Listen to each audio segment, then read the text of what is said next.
how to create a poll on LinkedIn. First, when you get into a file selection like this one, you need to go on the post section with that plus icon on the third side, which is right here.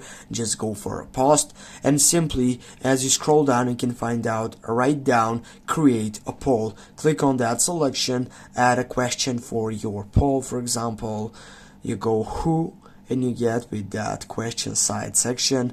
Add option 1, you're gonna go with CR7, and right here you're gonna go with Lionel Messi 10, and simply you just go for the duration of that poll. I'm gonna go with just 1 day, and simply when you're ready for all that stuff, you go done on your right upper side, and you can write something or add a hashtag. For example, I will go for CR7 hashtag, and also I'm gonna go with LM10 and go post.